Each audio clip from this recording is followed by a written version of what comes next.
네, 안녕하십니까. 사이버 보안 현대화와 재택근무를 주제로 발표할 MS소프트의 안교찬 이사라고 합니다. 반갑습니다. 인터넷 보안의 큰 변화 SDP, 소프트웨어 디파인 페리미터에 대해서 설명드리도록 하겠습니다.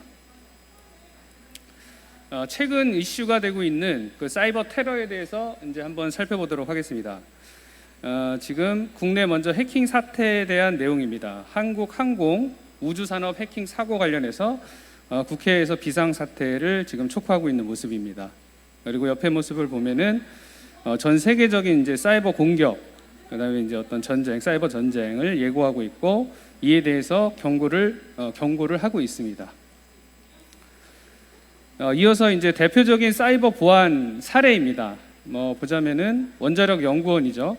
대우조선, 카이 이쪽에 이제 국가 보안이 이제 뚫려 있다라는 내용하고, 북에서 VPN에 대한 어떤 백도어 설치를 지금 해서 내부의 어떤 자료들을 지금 빼가고 있다는 내용, 그리고 국내 언론사 10곳 해킹 시도, 이런 기타 등등의 불과 몇 달 사이에 무수히 많은 공격 시도가 있다는 걸 볼 수 있습니다. 이거 외에도 이전부터 계속 있었죠.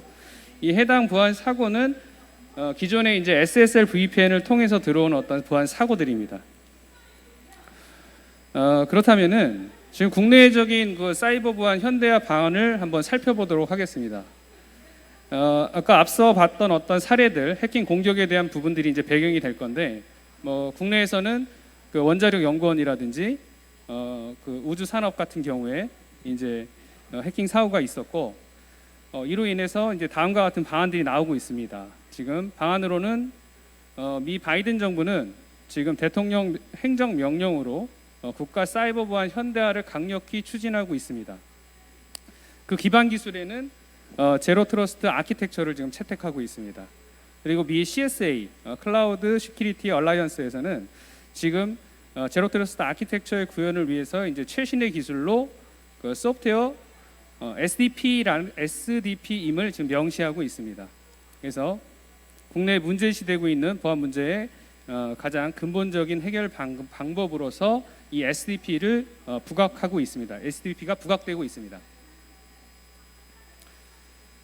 그렇다면은 지금 이 SDP에 대한 어떤 기본 개념을 보도록 하겠습니다. 이 SDP라는 게 어떤 거냐면 미 국방성 GIG 프로젝트 모델링인 블랙코어라고 합니다. 그리고 이 SDP는 미 CSA 클라우드 시큐리티 얼라이언스에서 이 상용화 추진 중인 블랙코어라는 기술의 개념입니다. 그래서 이 부분은 이제 밑에 나오는 선 접속 후 인증이라는 이 VPN, 이 기존의 방식이죠. 선 접속. 예를 들자면 이 이니시에이팅 호스트가 이제 접속자입니다. 가령 이제 집에서 접근을 할 때 사용자가 이제 업세팅 호스트 게이트웨이 쪽으로 접근을 할 때 보면 당연히 IP를 알아야 접근을 하겠죠. 이렇게 붙게 됩니다. 붙게 되면 그게 바로 선 접속이라고 하는 겁니다. IP를 바라보고 바로 이제 붙게 되는 형태가 되는 거죠. 이게 이제 선 접속 후 인증 방식의 기존 VPN 방식이고, 이제 지금 이 개념을 설명드릴 SDP라는 것은 이 컨트롤러라는 제3의 서버가 나타납니다. 그래서 이 제3의 서버는 이 접속자가 이 컨트롤러한테 인증을 받습니다. 제3의 서버한테 인증을 받고, 이 서버는 다시 게이트웨이 쪽에 이 사용자와 장비 인증을 확인합니다. 그리고 나서 이 사람이 들어갈 수 있는 라우팅 경로와 이 장비가 들어올 수 있는 어떤 정보를 다시 내려줍니다. 그래서 인증 채널은 끝나고 데이터 채널만 IP색에 의해서 연결되어서 통신을 하게 되는 방식입니다. 지금 이제 간단히 설명을 드렸지만 기존의 사용자가 게이트웨이를 보고 바로 붙던 방식에서 이제는 인증과 채널이 나눠져서 이 게이트웨이 쪽이 보이지 않게 된다는 게 핵심 기술입니다. 이어서 이 SDP의 지금 설명드린 이 선접속과 후인증에 관련된 부분만으로도 이 VPN을 대처할 수 있지만 5가지의 더 강력한 기능들을 가지고 있습니다. 하나씩 보도록 하겠습니다. 먼저 서버 스텔스 기능입니다. 아까 이제 설명드린 대로 사용자는 인증을 이쪽에서 별도로 받고 정보를 암호화된 상태로 받습니다. 따라서 이쪽 사용자, 접속자 PC에 뭐 백도어가 열린다 하더라도 이 게이트웨이 쪽 정보를 알 수가 없습니다. 이걸 서버 스텔스라고 합니다. 당연히 이 서버가 가지고 있는 정보들, 뒤에 연결해야 되는 어떤 데이터들에 대해서도 보이지가 않는 거죠. 이 부분을 서버 스텔스라고 하고, 그리고 SPA라는 부분이 있습니다. 이게 싱글 패킷 오서라이제이션이라는 아주 작은 이제 신호입니다. 이 SPA는 이제 기억을 해 두셨다가 뒤에 계속해서 설명이 나옵니다. 이 SPA라는 개념은 굉장히 중요한 개념으로 아주 작은 인증 패킷이라는 뜻입니다. VPN이 그냥 IP에서 장비에서 게이트웨이로 바로 붙었다면 이제는 컨트롤러한테 인증을 받을 때 이 SPA라는 아주 작은 싱글 패킷이 맞느냐 아니냐부터 체크를 합니다. 그래서 SPA가 아니면 이 컨트롤러는 응답하지 않습니다. 아무 무대응을 하기 때문에 디도스라든지 이런 공격에 대해서 디도스 공격을 해도 의미가 없게 되는 거죠.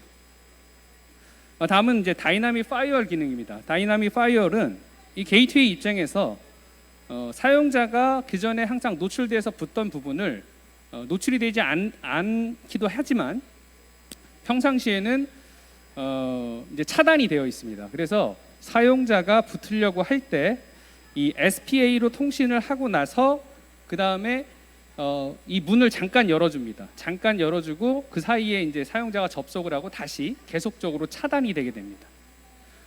그리고 이제 보안 터널은 당연히 IP색을 써서 강력한 보안 터널을 이용하고 있습니다. 그리고 이제 마지막 기능이 앱 바인딩이라는 기능인데 이 역시 굉장한 기술을 가지고 있습니다. 앱 바인딩이라는 것은 가령 이제 이 호스트 집에서 이제 재택근무를 한다고 가정을 하고 원격 제어를 쓴다고 한번 가정을 해보겠습니다. 그럼 원격 제어라는 EXE 프로그램을 이렇게 연결이 되겠죠. 이때 이 데이터 채널에서는 이 원격 제어라는 EXE 프로그램만 통신을 할 수 있게 해주는 것을 앱 바인딩이라고 합니다. 그러니까 기존에는 IP와 포트로 해놨기 때문에 원격 제어라는 프로그램이 중요한 게 아니라 해당 IP, 그 프로그램이 쓰는 포트가 중요했기 때문에 그런 형태로 이제 접근을 했었는데 이제는 IP의 개념보다는 이제 응용 프로그램 개념으로 바뀌게 되는 겁니다. 그래서 원격 제어라는 어떤 프로그램만 이 게이트웨이를 통과할 수 있도록 그 통신을 쓰게 할 수 있도록 해주는 기술입니다. 네. 그럼 이어서 현재 그 VPN과 SDP를 비교해서 설명을 좀 드리겠습니다. 기존 VPN은 그 누구나 믿는다라는 전제에서 시작을 합니다. 그럴 수밖에 없는 게 게이트웨이를 바라보고 들어와야 되기 때문에 믿을 수밖에 없는 거죠. 그래서 다 받아들입니다. 그래서 이거는 아까 말씀드린 선 접속에 해당됩니다. 그리고 특별한 경우에만 이제 차단을 한다. 블랙리스트 이제 방식이라는 건데 맥을 가지고 하기 때문에 그 맥이 어떤 IP를 통과한다라는 정보로 이제 가지게 되고 반대로 그 맥을 차단한다는 형태가 됩니다. 그래서 이걸 반대로 얘기하면은 그 해당 그 지정된 IP에 맥이 복제돼서 들어오는 경우에는 이제 막을 방법이 없습니다. 그리고 이제 서버는 노출되어 있기 때문에 당연히 공격에 대해서 이제 무방비 상태가 되므로 계속적으로 어떤 보안 시스템을 두어야 됩니다. 뭐 IDS, IPS, 뭐 이제 기타 등등의 방화벽이라든지 여러 가지 보안 시스템을 놔야 되기 때문에 계속 이제 더하기식의 보안이 되는 거죠. 그래서 고비용, 그다음에 저효율 형태가 됩니다. 그렇다면 이제 그에 반해서 이 SDP는 어떤 형태로 되어 있냐면 일단 제로 트러스트 개념으로 시작을 합니다. 절대 아무도 믿지 않고 기존에 그냥 맥만 봤던 방식에서 이제는 그 디바이스 밸리데이션, 장비의 인증을 봅니다. 사람과 그 장비, 뭐 이제 인간으로 얘기하자면은 DNA 정보를 확인하는 거죠. 그래서 이런 제로 트러스트 형태로 들어오게 되고 꼭 필요한 사람과 장비 허용만 하게 되어 있습니다. 그래서 VPN에 없던 장비 허용이라는 게 들어오게 되고 서버는 은폐됩니다. 보이질 않기 때문에 이 앞단에 뒷단에 이제 어떤 보안 시스템들이 사실상 불필요하게 됩니다. 그래서 빼기식 보안이라고 합니다. 그래서 저비용, 고효율로 갈 수 있는 시스템이 되겠습니다. 그러면은 이제 구성도를 한번 보도록 하겠습니다. 뭐 커넥트카라든지 드론, 그다음에 매니징을 해야 되는 부분, 그다음에 주요 결정들을 할 때 기존의 VPN 게이트웨이를 써서 했다면 이제는 SDP 게이트웨이를 통해서 진행을 해야 되는 겁니다. 앞서 설명드린 그 5가지 기술, 그다음에 선인증이 아닌 이제 후인증 방식 이런 부분들로 해서 안전하게 어떤 클라우드 쪽이라든지 또는 사내망에 의사결정을 할 수 있도록 해야 됩니다. 그럼 이 SDP를 도입을 했을 때 어떤 그 정성적 효과에 대해서 한번 보도록 하겠습니다. 이 민첩성을 보면 뭐 로케이션이라든지 하드웨어, 뭐 서비스 프로바이더, 뭐 장소, 장비, 인터넷 서비스 뭐 이런 부분들에 대한 환경 제약이 없어집니다. 기존에는 L2, L3 뭐 사업 모델이 변경되거나 어떤 부서가 늘어나거나 층이 늘어나면은 계속적으로 이제 장비를 놓고 보안 장비를 놓고 했었어야 되는데 이제는 그런 부분들에 대한 제약이 없어집니다. SDP 에이전트를 통해서 접근을 하게 되면서 그리고 장비 인증을 이미 했고 그 다음에 그 해당 앱만 통신할 수 있게 해주기 때문에 굉장한 보안이 되는 거죠. 그래서 빠르게 뭔가 환경 변화에 대해서 진행을 할 수가 있습니다. 그 보안성 강화는 앞에 말씀드린 이제 서버 스텔스, SPA라는 어떤 기술, 다이나믹 파이어월 기술, IPsec, 그다음에 앱 바인딩에 대한 내용들입니다.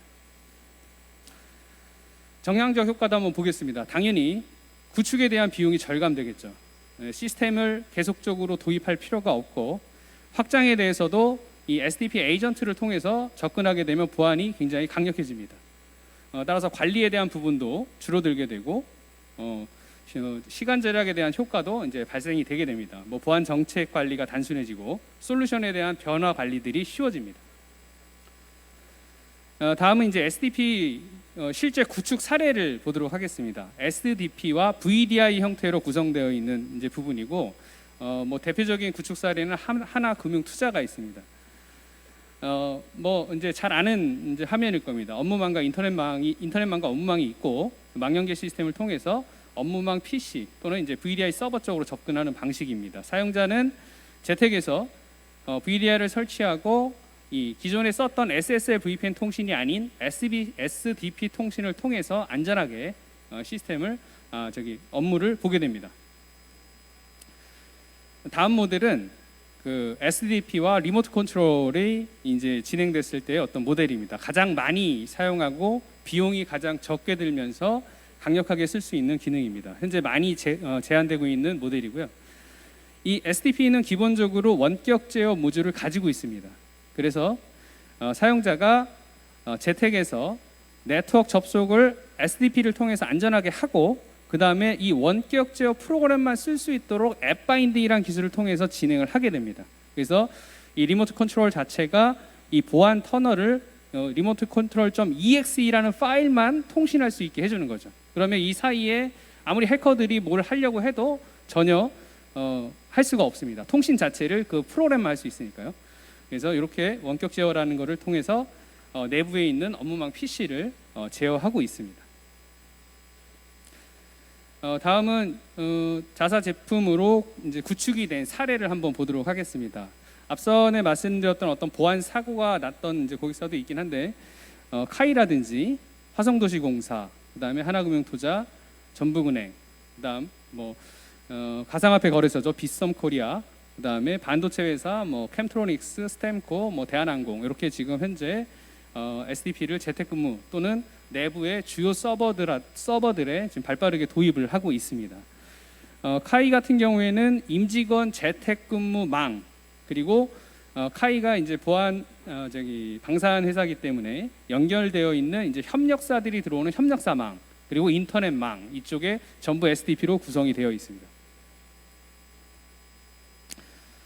다음은 이제 참고 자료로 SSL VPN 취약점하고 Tgate SDP 개념에 대해서 설명을 좀 드리겠습니다. SSL VPN 이 취약점 부분에 이제 사고 부분에 대해서 간략히 설명을 좀 드리겠습니다. 이 사고는 복잡한 형태가 아니고요. 이 어태커가 단순히 디도스 공격을 한 겁니다. VPN에 대한 공격은 굉장히 많은데 그 중에 가장 단순한 공격을 한 거예요. 디도스 공격을 했고 이 VPN은 이 디도스 공격에 의한 그 게이트웨이 부하로 인해서 다운될 위기에 있었습니다. 다운이 되거나 올 패스하거나 둘 중에 하나밖에 선택이 없죠.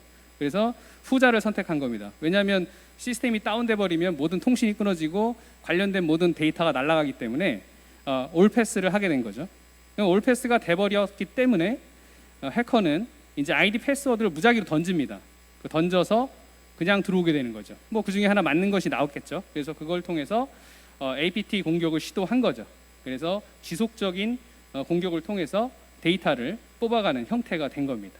이 부분에서 이제 가장 문제점이 된 건 뭐냐면 다른 게 아니라 단순합니다. 서버가 노출된 거예요. 이거 왜 보이냐 이거죠. 노출됐고, 두 번째는 장비 인증을 제대로 하지 않은 거예요. 이 장비가 누군지 사람 DNA 보듯이 봤다면 과연 해커가 들어올 수 있겠느냐, 이런 부분들이 이 사고의 원인입니다. 그렇다면 이 SDP를 통해서 어떻게 문제를 해결했는지, 그리고 어떻게 해결하는지의 내용을 보겠습니다. 지금 뭐 내용이 많아서 굉장히 복잡해 보이지만 사실 굉장히 단순합니다. 제가 초반에 이제 SPA라는 걸 좀 기억해 주시라라고 얘기했는데, 이 SPA라는 이 신호와 이 앱 바인딩 두 가지로 거의 대부분의 보안은 차단됩니다. 첫 번째는 한번 보겠습니다. 공격자, 어태커는 디도스 공격을 먼저 합니다. 디도스 공격할 때 초반에 말씀드린 대로 이 싱글 패킷 SPA가 아니면 이 컨트롤러는 응답을 하지 않습니다. 따라서 디도스 공격이 아무 의미가 없는 거죠. 그러면 해커 입장에서는 이렇게 들어와야 되는데, 해커도 마찬가지로 SPA 신호가 없기 때문에 들어올 수가 없습니다. 실질적으로도 미 CSA 쪽에서 이 구성, 아까 이 SDP라는 그 개념의 어떤 구성을 현재도 지금 올려놔 있고, 그거를 해커들이 뚫을 수 있도록 오픈해 놨습니다. 근데 현재도 이 SPA조차 뚫고 있지 못합니다. 근데 뭐 가령 이 해커가 게이트웨이를 알았다 하더라도 들어올 방법이 없어요. 일단은 이 다이나믹 파이어에 의해서 그 항시 게이트웨이가 VPN처럼 열려 있는 게 아니라 항시 닫혀 있습니다. 항시 닫혀 있고 SPA 신호를 통해서 인증된 장비만 아주 짧은 시간에 접속이 되고 다시 차단됩니다. 그렇기 때문에 해커가 해킹을 하기 위해서 공격을 아무리 할 접속 시도를 해봐야 들어올 수가 없다는 거죠. 그리고 마지막으로 앱 바인딩 이 기술 때문에 어떤 공격조차도 할 수 없습니다. 뭐 해커가 하는 거는 이제 굉장히 간단하죠. 아까 위에서 봤듯이 APT 공격이라는 게 어떤 지속적인 공격이지 않습니까? 백도어를 열고 이쪽을 이제 숙주로 삼고, 이 데이터들의 어떤 포트로 움직이는지, 어떤 IP가 왔다 갔다 하는지, 어떤 포트가 움직이는지, 어떤 프로그램이 어떤 짓을 하는지를 지속적으로 모니터링을 한 후에 그거와 비슷한 프로그램을 만들어서 공격하는 방식이 APT입니다. 하지만 이 구성에서는 방금 얘기했던 비슷한 프로그램을 만들 수가 없습니다. 앱 바인딩이라는 것 때문에 여기서 정해진 소프트웨어로 A라는 소프트웨어, B라는 소프트웨어, C라는 소프트웨어만 통신할 수 있다는 거죠. 그래서 이런 구성에 의해서 문제점을 해결할 수가 있습니다. 방금 말씀드린 내용을 한번 정리해 보도록 하겠습니다. 일단 그 SSL VPN 같은 경우에 VPN 게이트웨이는 IP가 노출되어 있다. 그리고 맥 정보를 통해서 블랙리스트로 인증을 한다. 그리고 디도스 공격에 의해서 게이트웨이가 과부하될 수 있으며 업무 마비를 위해서 게이트웨이는 인증 모드를 이제 allow 형태로 바꿀 수밖에 없는 취약점을 가지고 있다. 그래서 해커는 아이디 패스워드를 탈취하거나 별다른 인증 과정 없이 이 VPN 게이트를 통과할 수 있다. 장비 인증 기능이 없으므로 아이디 패스워드 탈취만으로도 쉽게 내부망 해킹이 가능하다는 거죠. SDP는 구조상 게이트웨이, 그리고 제3의 인증 서버인 컨트롤러, 그리고 에이전트로 구성되어 있기 때문에 이런 부분들, 디도스에 대한 공격이라든지 이 컨트롤러에서 이 제로 트러스트 기술 개념을 통해서 SPA를 통해서 아무 신호나 받지 않는다, 이런 부분들로 인해서 이 문제점을 해결할 수 있다라는 이제 내용입니다. 개선 방안 한번 보도록 하겠습니다. 당연히 SDP를 기본 네트워크 구성으로 한다면 이 솔루션으로 하여 확장성, 안정성 이런 부분들이 개선이 되겠습니다. 그리고 현재 지금 클라우드로 과감하게 가지 못하는 부분들을 이제는 클라우드로 과감하게 갈 수 있게 되겠죠. 그리고 불필요한 개념의 어떤 중첩 보안들이 사라질 겁니다. 그리고 네트워크 중심의 보안 에서 이제 응용 프로그램, 어플리케이션 중심의 또는 사용자 중심의 체계로 바뀌게 됩니다. 이 부분은 기존의 IP 센트릭한 형태로 모든 보안이 되어 있었습니다. IP, 어떤 목적지로, 어떤 포트로 이런 형태로 되어 있었는데 이제는 유저 센트릭하게 바뀐다는 거죠. 사용자가 누구냐, 장비가 뭐냐에 따라서 로그인한 사용자 또 어떤 장비를 썼냐에 따라서 경로가 다 달라집니다. 그래서 이런 부분들을 개선해야 됩니다. T게이트 SDP에 대한 기본 개념입니다. SDP의 어떤 내용들을 충실히 이행을 하고 있고요. 에이전트, 컨트롤러, 게이트웨이, 컨트롤러 형태로 구성이 되어서 이 게이트웨이 뒷단은 모두 은폐됩니다. 이 T게이트 SDP 같은 경우에는 이 싱글 패킷, 그 다음에 이 뮤추얼 트랜스포, 그 다음에 디바이스 밸리데이션, 뭐 다이너믹 파이어월, 앱 바인딩 모든 기술을 다 가지고 있습니다. 저희 시간이 좀 돼서 네네. 정리 좀 예, 부탁드리겠습니다. 마지막으로 그 ML 소프트에 대해서 간단히 설명드리겠습니다. 이 ML 소프트는 소프트웨어 개발사고요.